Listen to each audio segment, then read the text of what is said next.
Ginawa nga ni Andy Eigenman ang kanyang asawa na si Pilmar Alipayo ng vegetable salad. Ang ilan naman nga sa mga ingredients na ginamit ni Andy Eigenman ay nakuha niya sa kanilang bakuran.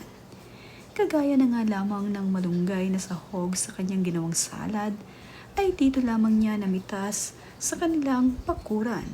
Mayroon kasi silang tanim dito. At ang isa pa sa ingredients na ginamit ni Andy ay blue turnip na mayroon din silang tanim sa kanilang bakuran. Matipid na nga rin itong si Andy dahil ang ilan sa kanilang mga ingredients ay nasa paligid lamang ng kanilang bahay. Habang ipine-prepare naman nga ni Andy Eigenman ang kanyang ginawang salad, ay masaya naman ito. Talaga namang magustuhan ni Pilmar Alipayo ang sariling gawang vegetable salad ni Andy Eigenman. Talaga naman ito ay pinaglaanan ng oras ni Andy, kaya naman itong si Andy ay proud na proud sa kanyang salad na ginawa para dito kay Pilmar Alipayo.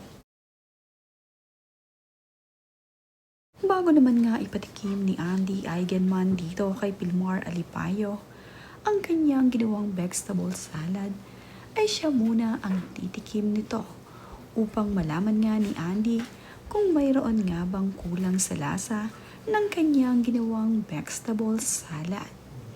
At nang pasado na nga ito dito kay Andy Eigenman, ay ipapatikim na nga niya dito kay Pilmar ang kanyang ipinagmamalaking napakasarap na vegetable salad na ang ilan sa mga ingredients ay galing sa kanilang bakuran.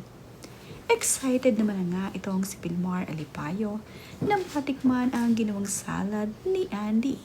Talaga namang hindi na makapag-intay itong si Pilmar at tinagaw na nga dito kay Andy ang kanilang kutsara upang matikman na nga ang vegetable salad dahil niloloko-loko pa kasi siya ni Andy Eigenman. Gustong gusto ni Pilmar ang ginawang vegetable salad ni Andy.